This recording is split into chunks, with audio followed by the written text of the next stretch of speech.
sa SONA, this coming SONA, ang panawagan ko lang sa ating mga kapwa Pilipino, huwag kayong maniwala. Bakit? Bakit po? Si Bongbong, si Bongbong is a professional liar! Huwag kayo pong maniwala sa lumang sasabihin niya. Ha?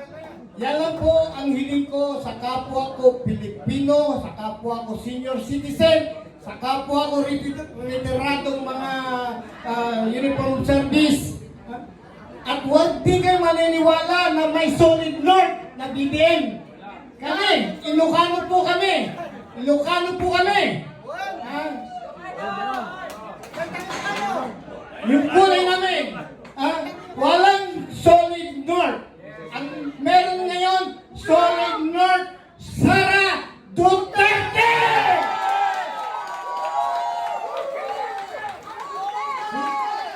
Duterte! Duterte! Duterte! Duterte! Duterte! Yun lang po. Maraming salamat. Sa bayan at the same time, National President ng Sara Pag-asa ng Masa. Kami po ay nalulugod na ipakilala si Chairman Cesar Contapay.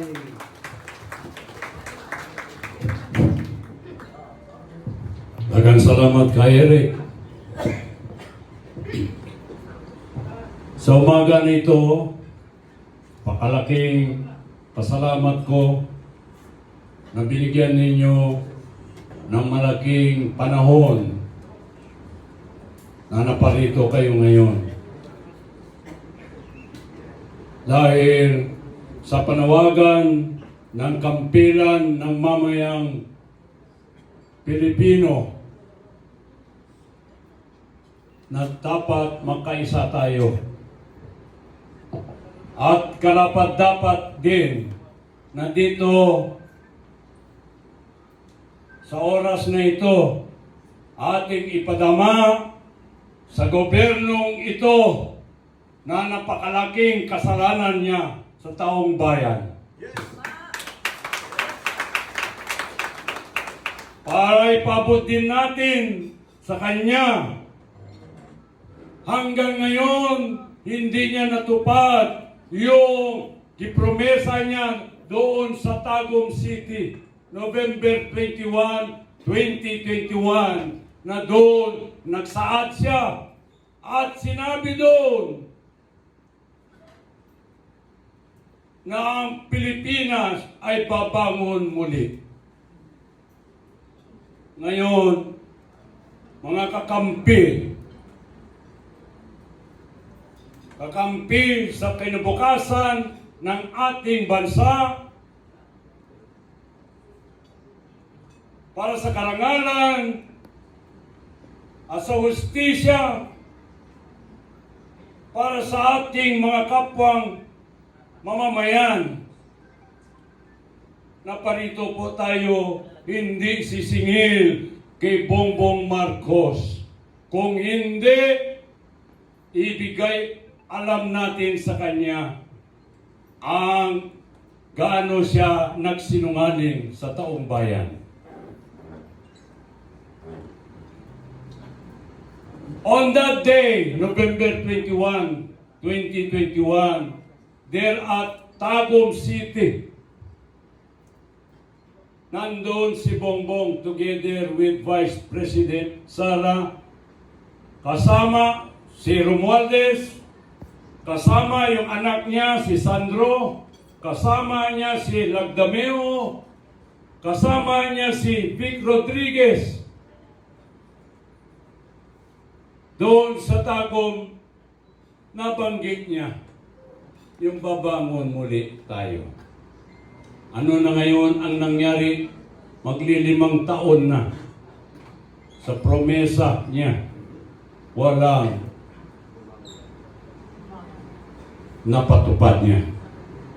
He deceived the Filipino people because of his pure lies. Tayo ngayon nabaon sa utang, nabaon pa tayo sa kahirapan, Sabi niya, 20 pesos ang bigas. Nangyari ba? So, lahat na ito, mga kapatid ko, ating ipadama ngayon sa taong bayan na we were all deceived. Hindi na natin kaya ito because hindi na makinig si Bongbong Marcos. I've been telling all throughout our country na no amount of medical attention could cure the illness, the sickness, yung pakabangag ni Bongbong Marcos. Tama! Deaden na yung brain tissue niya. Hindi na siya makinig sa ating kagustuhan na there must be a rule of law. Pinagbebenta na niya lahat ng kayamanan, ang yaman ng taong bayan ng ating bansa. Pinagbobolsa na nila. Okay lang sana kung pinagbobolsa nila yung pera. Huwag lang naman ang dignidad ng taong bayan. Huwag naman ibolsa ang ating dignidad, mga kababayan ko. Kahit sino na lang pwede niya ipakulong. Where is the rule of law? Where is justice? Sana, okay lang sana kung yung pera ngayon na maleta-maleta na ang nakatanggap yung mga alalay niya, mga cohorts niya. Okay lang sana kung yung pera na yun ibigay premyo, ibigay na premyo, anong tawag mo sa Tagalog, yung premyo?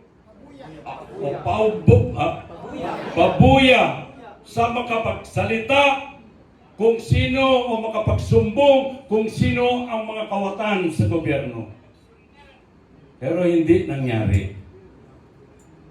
Ang nagsusumbong ngayon, pinapakulong pa. We don't afford that, my dear countrymen, my fellow men. Hindi natin kaya niyan. Kaya, malaking pasasalamat namin ngayon sa Kampilan, kasama natin lahat ng kaiba-ibang organisasyon. Nagagaling ko sa Davao ngayon, nagkaroon kami ng launching ng Kampilan doon all throughout Mindanao. 6 regions yan have participated. Owing sa desire namin na malaman, dapat malaman ng taong bayan ano nangyayari ngayon sa atin. So itong Lunes na ito, we will not expect anything from the zona of Bongbong Marcos because those are pure promises, pure of lies and deception. Kaya ipabot natin sa buong daigdig na itong sinungaling na presidente, dapat bababa na yan, dapat mag-resign na yan, dapat siya ang dapat i-impeach natin.